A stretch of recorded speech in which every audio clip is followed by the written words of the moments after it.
Hello student, SBN college of education की online classes में आपका हार्दिक स्वागत है। हमारा चल रहा है डीएलएड सेकेंड ईयर का किताब हिंदी भाषा शिक्षण और प्रवीणता। तो इसमें हमने एनसीएफ 2005 भाषा शिक्षण की उत्पत्ति उद्भव इसके बारे में हम चर्चा कर चुके हैं। तो आज हम पढ़ेंगे कि उच्च प्राथमिक स्तर पर भाषा शिक्षण के क्या उद्देश्य होते हैं, माध्यमिक स्तर पर उच्च भाषा शिक्षण के क्या उद्देश्य होते हैं और इसका भाषा शिक्षण में इसके मातृभाषा के कौन कौन से उद्देश्य और इसके मूल्यांकन के तरीके क्या क्या हैं। तो हम पहले चर्चा करते हैं उच्च प्राथमिक स्तर पर भाषा शिक्षण के उद्देश्य। अब उच्च प्राथमिक स्तर पर भाषा शिक्षण के उद्देश्य कितने बताएं? 3। भाव प्रकाशन, भावग्रहण और सृजनात्मकता। भाव प्रकाशन में आ जाएगा हमारे मन के भाव, हमारे अंदर जो एक मौखिक अभिव्यक्ति होती है जो हम दूसरे व्यक्ति को समझाने की कोशिश करते हैं और दूसरे व्यक्ति को वो एक सार्थक तरीके से यानी उसे अर्थपूर्ण ग्रहण करता है, उसे सही तरीके से समझ में आता है, तो वो क्या हो गया हमारा भाव प्रकाशन। अब भावग्रहण क्या हो गया? एक व्यक्ति से दूसरे व्यक्ति के अंदर जो दूसरा व्यक्ति उसको पहले व्यक्ति के भावों को ग्रहण कर रहा है। और तीसरा हो गया सृजनात्मक। सृजनात्मक में क्या आ जाएगा? हम जो भाव प्रकाशन और भाव ग्रहण को रसास्वादन या उसे उच्च एक और नया तरीका, नया रूप देने के जो हम विद्यार्थियों को सिखाते हैं एक नए तरीके से, उसे क्या कहेंगे हम? सृजनात्मकता। तो हम सबसे पहले करते हैं उच्च प्राथमिक स्तर पर भाषा शिक्षण के उद्देश्य हम पढ़ेंगे मातृभाषा। मातृभाषा, अब मातृभाषा क्या होती है? मातृभाषा क्या होती है? हमारी माँ की भाषा जो हम माँ के द्वारा सुनते हैं। फिर इसका सही अर्थ क्या होगा? हम माँ के संपर्क में और एक समाज के परिवार के संपर्क में रहकर क्या करते हैं? दूसरों के भावों को ग्रहण करते हैं, तो वो हमारी कौन सी हो गई? मातृभाषा। तो मातृभाषा का अर्थ होता है बालक के माँ की भाषा। इसका मुख्य अर्थ क्या हुआ? बालक के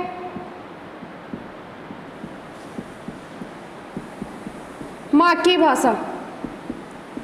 ये तो हो गया इसका मुख्य ऐसे मेन अर्थ की एक सामान्य भाषा में मातृभाषा का अर्थ क्या हो गया? बालक के माँ की भाषा।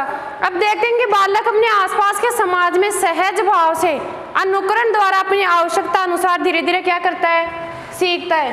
बालक अपनी क्षमता अनुसार, दूसरे शब्दों में देखते हैं हम,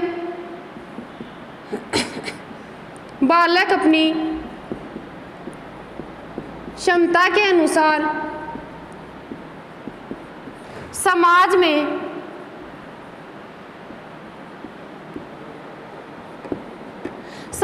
क्या करता है? एक दूसरे व्यक्तियों में क्या करता है? अनुकरण। अनुकरण यानी दूसरों के द्वारा कुछ सीखना। तो समाज में क्या करता है? सहज भाव से अनुकरण द्वारा समाज में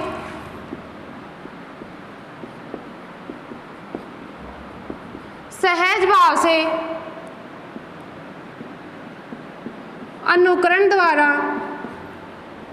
अपनी आवश्यकता के अनुसार सीखता है। आवश्यकता के अनुसार क्या करता है? सीखता है। आवश्यकता के अनुसार भाषा ग्रहण करता है। तो एक तो हो गया मातृभाषा का कि बालक के माँ की भाषा। क्या हो गई? बालक के माँ की भाषा यानी वो सबसे पहले बच्चा अपनी माँ के संपर्क में आता है तो उसे सबसे पहले उसके हाव भाव, उसकी मौखिक अभिव्यक्ति किसकी समझ में आएगी? अपनी माँ की। दूसरे शब्दों में हम क्या कहेंगे कि बालक अपनी क्षमता के अनुसार कि उसकी जितनी मानसिक क्षमता होगी, बालक की मानसिक क्षमता होगी तो उसके अनुसार क्या करेगा? वो समाज में सहज भाव से क्या करेगा? अनुकरण यानी दूसरों द्वारा कुछ सीखेगा। दूसरों के द्वारा कही हुई बात या उसे सुनकर अपने अंदर ग्रहण करेगा। तो अपनी आवश्यकता अनुसार क्या करेगा? भाषा ग्रहण करेगा। तो मातृभाषा का अर्थ है कि बालक अपनी आसपास के समाज में सहज भाव से क्या करता है? अनुकरण द्वारा अपनी आवश्यकता अनुसार क्या करता है? भाषा ग्रहण करता है। अब अन्य शब्दों में हम देखते हैं कि दूसरे शब्दों में बालक क्या है? पर्यावरण से सीखता है, जिस पर उसका क्या होता है? बालक क्या करता है? बालक भाषा पर्यावरण से सीखता है।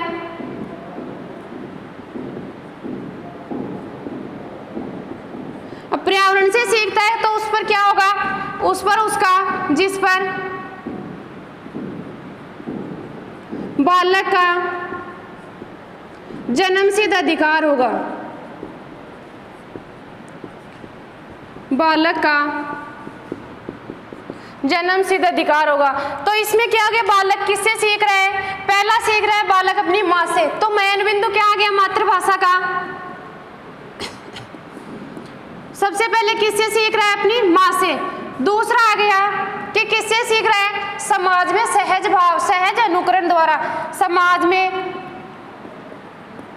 सहज अनुकरण द्वारा।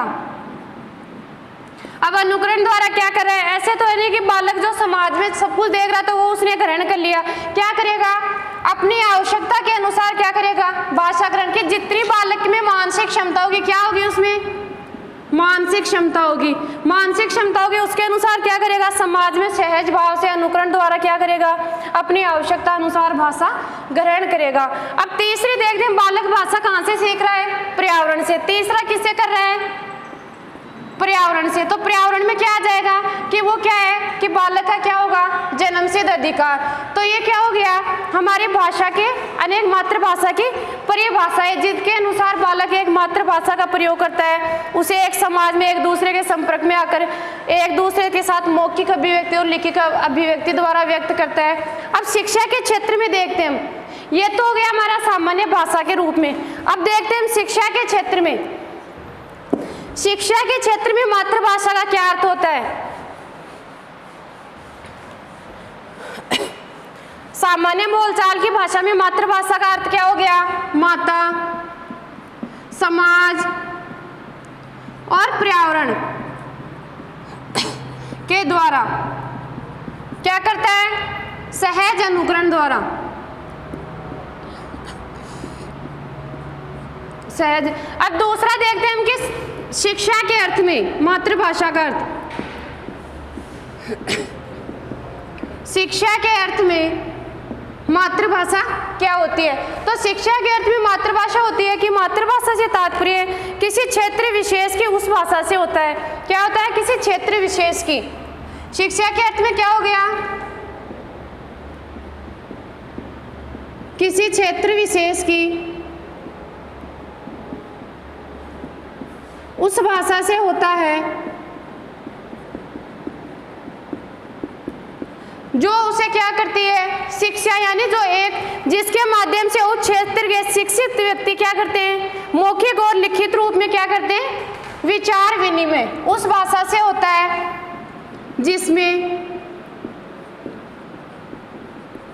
किसी क्षेत्र विशेष के शिक्षित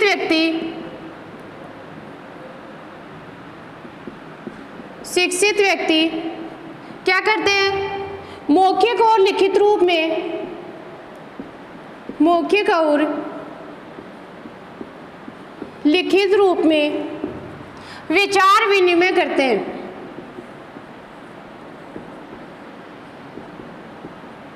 विचार विनिमय करते हैं। अब मातृभाषा के सामान्य में तो क्या आ गया था, बालक माता से भी सीख रहा है, समाज से भी सीख रहा है, पर्यावरण से भी सीख रहा है, और हर जगह जहाँ वो जाता है, जहाँ कुछ नए क्षेत्र में जाता है तो नए क्षेत्र में क्या होता है, नई नई भाषा, नए नए शब्द उसे सुनने को मिलते हैं। अब शिक्षा के क्षेत्र में देखते हैं, शिक्षा के क्षेत्र में क्या होगा, इसका अर्थ किसी क्षेत्र विशेष के उस भाषा कि किसी क्षेत्र, हम जो नए क्षेत्र में जाएंगे उस क्षेत्र की भाषा, हमारी तो हो गई जो हमारी माता की भाषा हो गई, समाज की हो गई, पर्यावरण की। अब हम देखेंगे एक विद्यालय के क्षेत्र में, यानी शिक्षा के क्षेत्र में जहाँ हम शिक्षा प्राप्त करने जाते हैं, किसी क्षेत्र विशेष की उस भाषा से होता है जिसमें क्या होता है, किसी क्षेत्र विशेष के शिक्षित व्यक्ति क्या करते हैं, उसकी मौखिक और लिखित रूप में विचार विनिमय करते हैं। कि मुख्य द्वारा तो क्या हो जाएंगे, उसके भावों का प्रकाशन हो जाएगा, भाव प्रकाशन,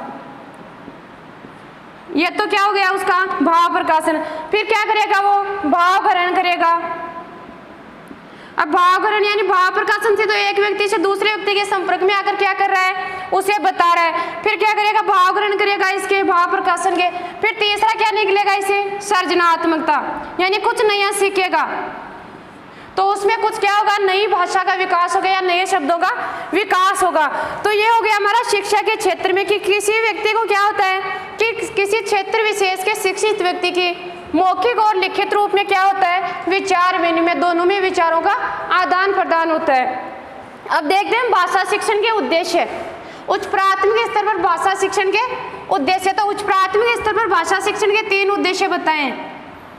उच्च प्राथमिक स्तर पर भाषा शिक्षण के उद्देश्य। अब भाषा शिक्षण के 3 उद्देश्य हैं। पहला है भाव प्रकाशन, दूसरा है भावघरण और तीसरा है सृजनात्मकता।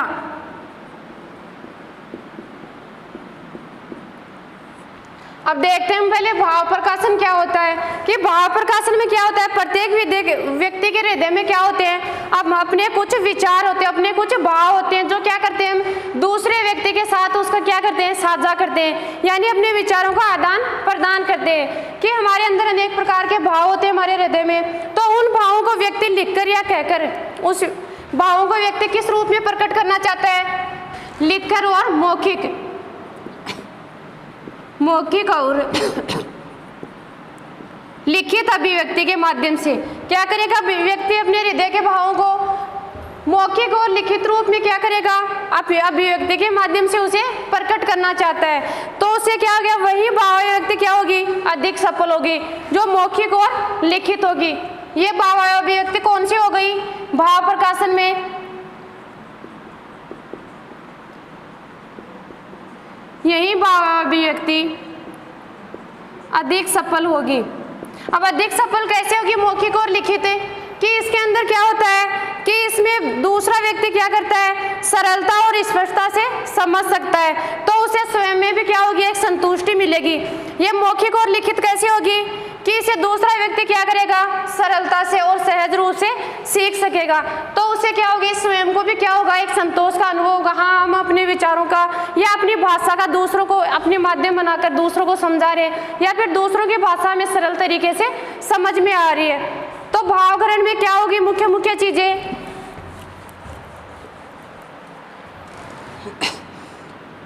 भावघरण में क्या हो गया, हमारे हृदय के अंदर क्या होते हैं, कुछ भाव होते हैं, भाव में क्या होंगे, मौखिक और लिखित,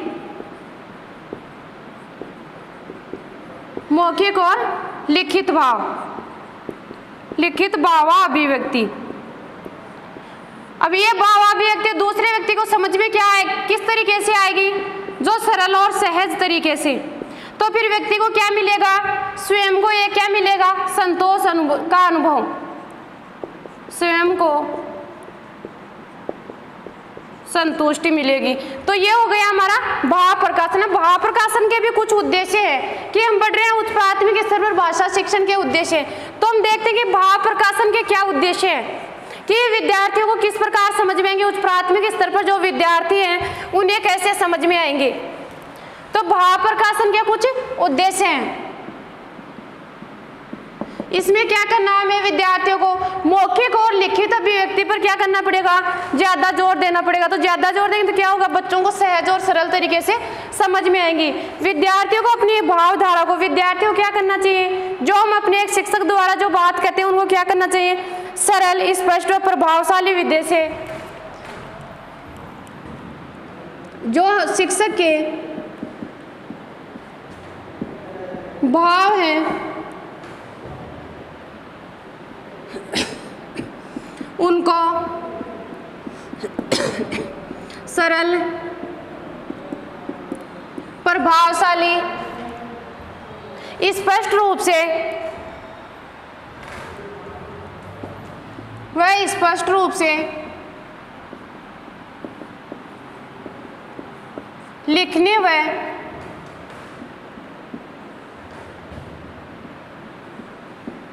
समझने में प्रवीण करना होगा। अब जो शिक्षक अपने भाव व्यक्त कर रहा है उसमें क्या होगा कि भाव प्रकाशन में शिक्षक अपने भावों के द्वारा क्या करेगा, उनको विद्यार्थियों को क्या करेगा, स्पष्ट, सरल व प्रभावशाली विधि से क्या करेगा, लिखने व समझने में उनको प्रवीण करेगा।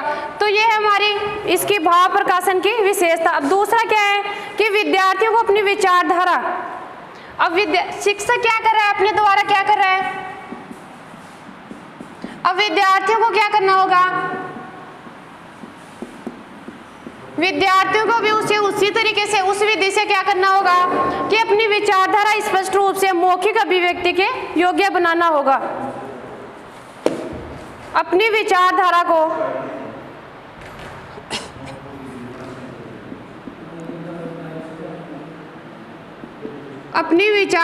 को मौखिक और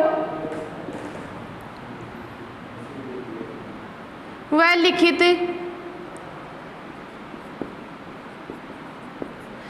लिखित रूप में समझने योग्य बनाना होगा।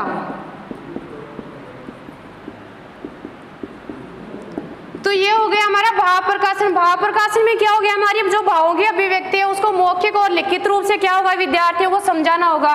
तो इसके भी मुख्य उद्देश्य उसमें क्या होगा, शिक्षक के द्वारा क्या करना होगा, अपने जो अपने विचारों का आदान प्रदान है उससे कौन सी विधि द्वारा जो सरल, प्रभावशाली और स्पष्ट रूप से विधि से क्या करना होगा, समझने में प्रवीण करना होगा।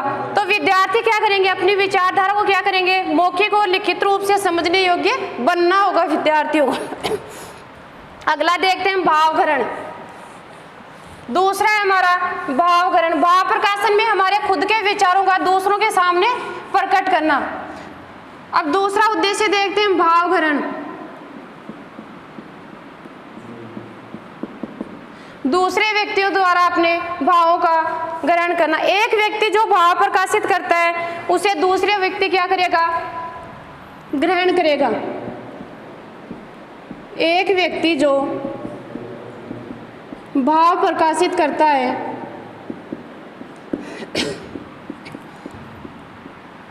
दूसरा व्यक्ति उसे ग्रहण करेगा।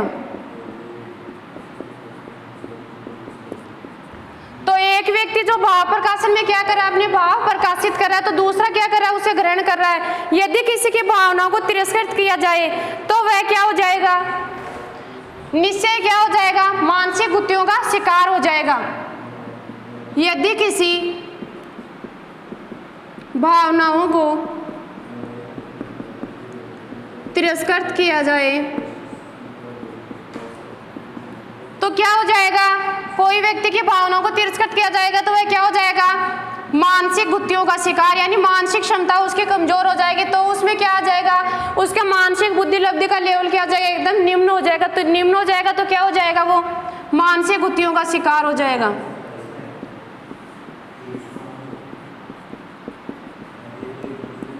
मानसिक गुत्थियों का शिकार हो जाएगा।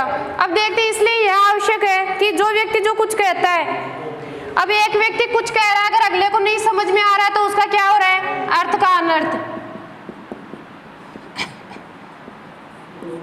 कि एक व्यक्ति अपने भाव अभिव्यक्त कर रहा है, अगर सामने वाले को ये बात समझ में नहीं आ रही तो उसके शब्दों का अर्थ का क्या हो रहा है, अनर्थ निकल रहा है, यानी उसका कोई न के बराबर कोई मतलब हो रहा है। अब आगे देखते हैं, इसलिए यह आवश्यक है कि विद्यार्थियों को दूसरे द्वारा कथित तथा लिखित भाव के ग्रहण में अनुपम योग्यता। अब जो व्यक्ति दूसरों, एक व्यक्ति क्या कर रहा है, अपने भावों को दूसरे के सामने प्रकट कर रहा है, तो उसके दूसरे व्यक्ति के अंदर क्षमता कैसी होनी चाहिए, उसकी लिखित और मौखिक अभिव्यक्ति को ग्रहण करने की क्या होनी चाहिए, उसमें योग्यता होनी चाहिए। तब जाकर बातों का क्या निकलेगा, सही अर्थ। बाकी क्या हो जाएगा, अर्थ का अनर्थ। तो अब देखते हैं इसके उद्देश्य, भावग्रहण से संबंधित उद्देश्य कि विद्यार्थियों में ऐसी क्षमता उत्पन्न करे कि दूसरों के द्वारा कही हुई बात को यथाविधि समझ सके। यही बात आ गई। इसके उद्देश्य क्या है कि कोई व्यक्ति कुछ कह रहा है, एक व्यक्ति अपनी बात प्रकट कर रहा है, तो दूसरे को क्या आनी चाहिए, दूसरे को समझ में आनी चाहिए भाषा, कि एक व्यक्ति के विचार दूसरों को समझ में आनी चाहिए। आगे देखते हैं हम कि साहित्य के किसी भी माध्यम, हिंदी साहित्य में लेते हैं, जैसे उसका कोई भी माध्यम है, तो उसे हम क्या करेंगे, विद्यार्थियों की क्षमता, मानसिक क्षमता के अनुसार उन्हें क्या करेंगे, धीरे धीरे धीरे उन्हें व्याकरण का ज्ञान देंगे, फिर उस शब्दों से अर्थ का, फिर क्या धीरे धीरे उसके एक अनेक गद्य पद्य आदि चीज़ों का बात समझ में आनी पड़ेगा। एक कहानी है, कविता है, इसके माध्यम से हमें ऐसे सीखना पड़ेगा। अब आगे देखते हैं हम कि सृजनात्मकता। तीसरा हमारा है सृजनात्मकता।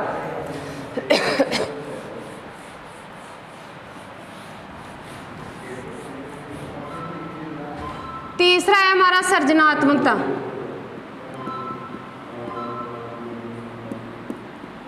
अब सृजनात्मकता में हमारा मुख्य उद्देश्य क्या हो गया कि हमारी सफलता पाना, कि हमने भाव प्रकाशन और भाव ग्रहण के अंदर क्या सीखा और उससे हमारा क्या अर्थ निकला। तो इसका क्या हो गया, हमारा सृजनात्मकता में मुख्य लक्ष्य क्या हो गया,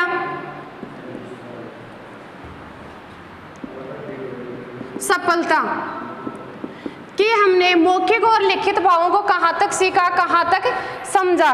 तो ऐसी क्षमता उत्पन्न करना कि जिसमें छात्र केवल क्या करेंगे, पारस्परिक भाव विनिमय के माध्यम तक ही भाषा सीमित नहीं रखता, बल्कि उसका हृदय क्या बन जाता है, एक साहित्य का स्रोत बन जाता है। अब एक तरफ हो गया कि भाषा में भाव ग्रहण, भाव प्रकाशन, दूसरा है भाव ग्रहण। तो उससे क्या कर रहा है, एक उनमें जो भाव प्रकाशन, उसके दोनों के मध्य जो विचार विनिमय हो रहे, तो उसमें तीसरा क्या हो रहा है, सर्जनात्मकता। अब सर्जनात्मकता आएगी तो उसमें क्या हो जाएगा, उसका मुख्य लक्ष्य क्या हो जाएगा, एक साहित्य का स्रोत, कि उससे एक तीसरा अर्थ निकलेगा, यानी जो कुछ सुनकर समझकर एक विद्यार्थी को मौखिक और लिखित अभिव्यक्ति व्यक्त करने के योग्य बनाना, यानी विद्यार्थी उसके मौखिक और लिखित तक ही सीमित न रहकर क्या बन जाएगा, उसे आगे एक नया लक्ष्य प्राप्त करना। लक्ष्य क्या है, उसका सफलता प्राप्त करना। तो उसमें क्या आगे उसके हृदय में क्या रहेगी, फिर चिर शाश्वत धारा बहेगी रस की। जब विद्यार्थी एक साहित्य का स्रोत बन जाएगा तो उसके हृदय में क्या होगा, चिर शाश्वत रस धारा का प्रवाह होगा। तो इसके आगे हम देखते हैं कि इसके उद्देश्य क्या है, कि उसमें क्या होता है कि साहित्य के अध्ययन द्वारा क्या होता है, काव्य में रसों का क्या होता है, उत्पादन होता है, काव्य रस का एक संचार होता है।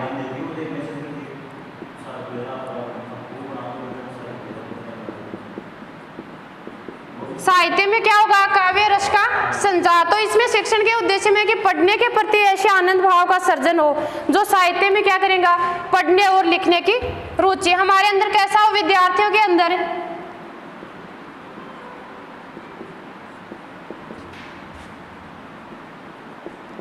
ऐसा रस धारा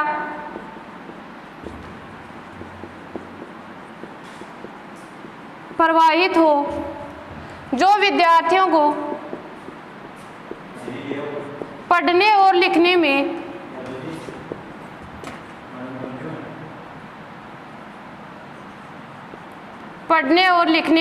उन्हें क्या कर सके, योग्य बना सके। तो उसमें सृजनात्मकता का विद्यार्थी में विकास होगा। तो उसमें क्या होगा, एक क्या हो जाएगी, प्रभावशाली व्यक्तित्व आ जाएगा उसके अंतर्गत। भाई दो के जो होते हैं, जो भाव ग्रहण और भाव प्रकाशन, तो उसमें तीसरा क्या होगा, सर्जनात्मकता। सर्जनात्मकता में व्यक्ति में क्या आ जाएगा, उसका प्रभावशाली व्यक्तित्व आ जाएगा। तो यह इसमें क्या देखते हैं हम कि सामूहिक रूप से भाषा शिक्षण में क्या है कि दूसरों द्वारा कही और लिखी बातों को क्या करना है, उसे ठीक ठाक समझने या उसे ठीक ठाक समझाने की अगले विद्यार्थी को जो शिक्षक कह रहा है वो विद्यार्थी को समझ में आ रहा है, या एक दूसरे व्यक्ति जो विचार विनिमय कर रहे हैं उनको समझ में आ रहे हैं। तो उनको क्या करना है, प्रभावशाली, आकर्षक, शुद्ध तथा रुचिकर शैली के अवसर पर क्या करनी है, उन्हें पढ़ने और समझने योग्य बनाना है। तो ये हो गया हमारे तीनों जो उच्च प्राथमिक स्तर पर भाषा शिक्षण के उद्देश्य थे हमारे, जिसमें था पहला भाव प्रकाशन, दूसरा भाव ग्रहण और तीसरा था सृजनात्मकता। तो अब आगे हम अध्ययन करेंगे कि उच्च प्राथमिक स्तर पर भाषा शिक्षण के उद्देश्य हो गए। अब देखेंगे हम माध्यमिक स्तर पर भाषा शिक्षण के उद्देश्य और फिर मातृभाषा शिक्षण के हमारे क्या क्या उद्देश्य हैं। Thank you.